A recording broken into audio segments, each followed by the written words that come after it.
Hey guys, Logan here with Nissan at Cookeville, and this is the 2021 Ford Bronco Sport 4x4 Big Bend Edition. I am grateful to have this here on the lot today. It was a recent trade-in from a customer, and this thing is awesome. So my first take on the Bronco Sport is seems to be a pretty capable off-roader, and of course it comes with a 1.5 liter turbo inline 3 EcoBoost engine. That is a really cool engine configuration in my opinion. It seems to be really peppy for my little time driving it around here on the lot, and it is paired with an 8-speed automatic transmission.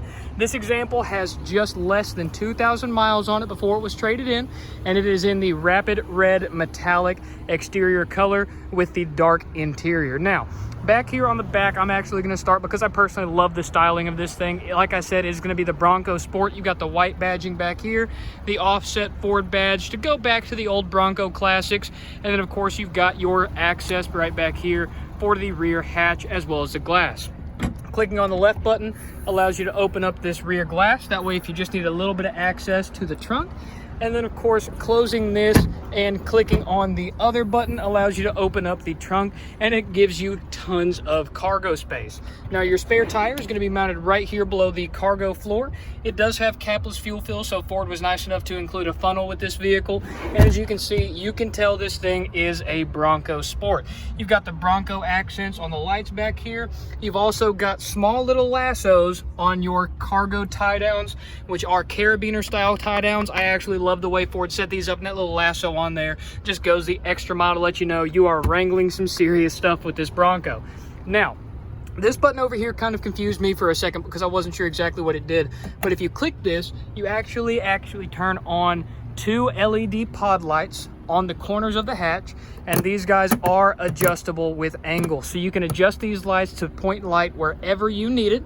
And then of course clicking this right there just turns those off again. And of course closing your grab handle right there, this thing is extremely easy to close. It is not a power lift gate, it just has the hydraulic struts. Of course, right down here you can see this guy is equipped with a tow package, and it does have a 4-pin towing connector right there. Now, moving on to the back seat, which is also a really cool portion of this vehicle. You can see it doesn't have a whole lot of equipment going on, but it is paired with these awesome charcoal cloth seats. And then of course, folding down your flip down center console. This guy is made out of a material that I can just feel will be easy to clean up if it gets dirty, which that's just the whole namesake of the Bronco. It's meant to get dirty. It's meant to go out there. Now, closing that back up and looking at the rear of the center console, you can see that you do have some adjustable air vents, both with direction and airflow. And then down there at the base, you can see you've got a USB-C and a USB-A for your rear seat passengers to be able to charge whatever they need to. Now, the legroom back here, even though this is a smaller vehicle, is very adequate. I'm almost 6 foot and I fit back here very comfortably.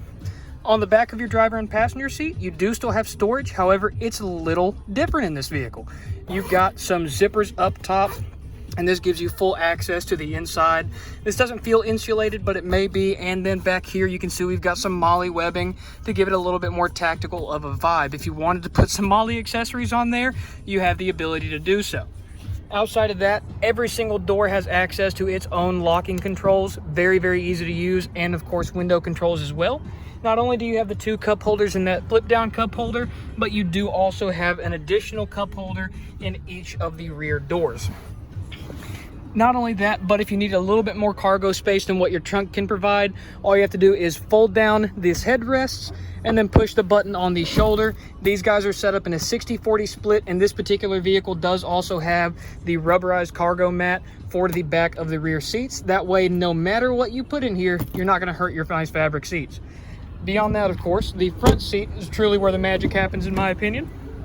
I'm gonna go ahead and hop in and show you guys exactly what this vehicle is all about. Now, my personal favorite thing about this vehicle is the startup screen. So I'm gonna go ahead and get out, let everything turn back off to where it needs to. And now we're gonna open up the door, have a seat right in here. This startup display is one of the coolest. So of course you are going to have your Sirius XM with Apple CarPlay and Android Auto. Not only that, but this particular vehicle does also have built-in navigation as well. Going over to the apps, you can actually find more mobile apps that are compatible with your phone and this vehicle. And then of course, outside of that, in the settings, you have the ability to adjust everything that you possibly want to with this vehicle. Not only that, but this screen is extremely touch responsive. In my opinion, this is one of the best infotainment displays that Ford has put out to date. Now, moving down from there, of course, you have all of your infotainment display controls, such as just straight up turning the screen off, which in this case just gives you a really clean display, shows you have your navigation services active, any Wi-Fi connectivity, a clock, and the date. Of course, moving anything or touching the screen just brings the display right back up to its main home screen. You've also got all of your multimedia controls, such as your volume, your tune knob, a mute button, which is extremely handy in a lot of situations, as well as the auto start stop feature. Now, auto start stop with Ford has been around for a long time. I love the fact that they're starting to integrate the off button as a physical button, and you don't have to go through all of these different menus. Speaking of menus, in the Bronco, they are very usable. I love the dashboard layout of this thing. The gauges are extremely easy to read. You've got your gear indicator down there at the bottom next to your coolant temperature and your fuel gauge, tach on the left, and of course your speedo on the right. Now, these gauges are extremely easy to use, and like I said, this display in the center is very, very cool. You can have everything from a digital speedometer, your driver assistance settings. Right here, you can see that this vehicle does have intelligent cruise control. If I go ahead and turn the cruise control on, you can see that I can adjust between 4 different distance settings between myself and the vehicle in front of me. It's also got lane keep assist, which is a phenomenal technology to have in a vehicle these days. And then of course on the right side is going to be the rest of the controls for this display. Some more of your multimedia controls across the bottom here, and of course the center horn in the middle with your chrome Bronco badging. Over here on the left side, you've got all of your headlight controls, as well as the fog light switch right there in the center, which is indicated whether or not they're on or off via this light right down there. Had to turn those all the way on in order to get that. And then of course you do have a hatch release right over here, as well as your dashboard illumination controls.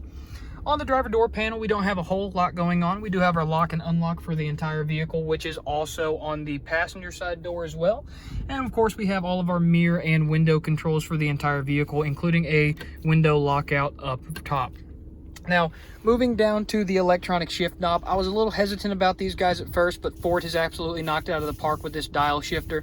Of course, we've got park, reverse, neutral, drive. Your foot does have to be on the brake in order to access this knob. It actually makes it to where you cannot turn it whatsoever from park without your foot on the brake. Going into reverse, you have a phenomenal backup camera with predictive steering, and since this guy's got a tow package on there, you guys will be able to make perfect use of that center trailer hitch alignment line. Click that plus up in the top left corner, and this gives you a top-down view of what your bumper sees. Just helps you zoom in a little bit better to get the fine tune on lining up that trailer ball. Going into drive, of course, your backup camera is still going to stay up until you reach a certain speed. And then, of course, once you are in drive, you also have the ability to activate your low gear range just by clicking that center button on the wheel. Going into park will get rid of low range entirely.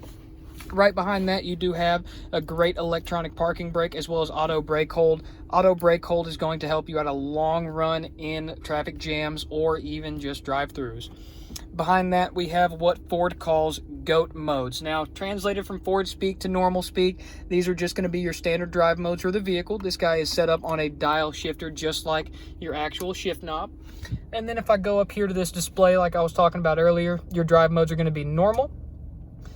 On the right, you have sand as well. You also have an eco mode, a sport mode, and a slippery. Those modes are just going to change the way that your drivetrain reacts to certain conditions to let you either be in the power a little bit faster, a little bit more conservative on your fuel consumption, or specifically tuned to the type of terrain you are about to encounter.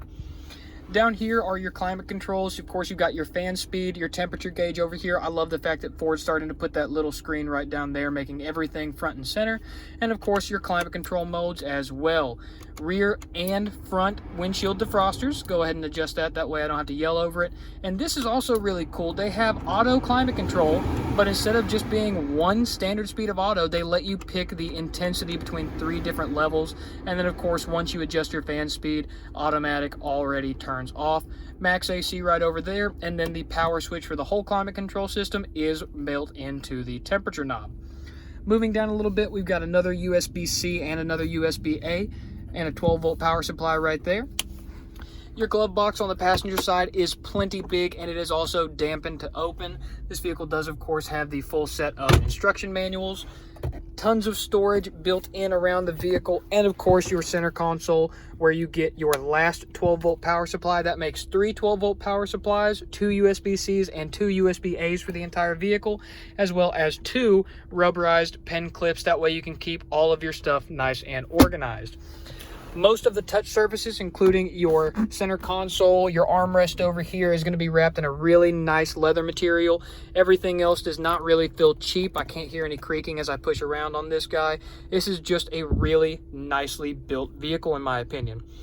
Outside of that, of course, all of your blinker controls, as well as the lane keep assist sensitivity, and all of your windshield wiper controls are going to be located on these stalks. You do have a rear windshield wiper as well, and of course your front wipers are going to be variable intermittent, and both the front and rear windshields do have windshield wiper fluid spray nozzles. Outside of that, my personal opinion on this vehicle is it is really well done. A very, very cool color choice for this customer to pick. And I personally love all of the Bronco styling. And in my opinion, Ford did a great job on this vehicle, especially when it comes to getting some of the old Bronco flavor, bringing that into the new modern age for people like me, especially young guys, to personally enjoy these vehicles a lot. With that being said, my name's Ben Logan with Nissan of Cookeville. Thank you guys for taking the time to watch this vehicle. If you enjoyed it, please leave a like. That does help out quite a bit, gets my videos out there for more people to see. Thank you guys for taking the time to watch this video. Have a fantastic rest of your day.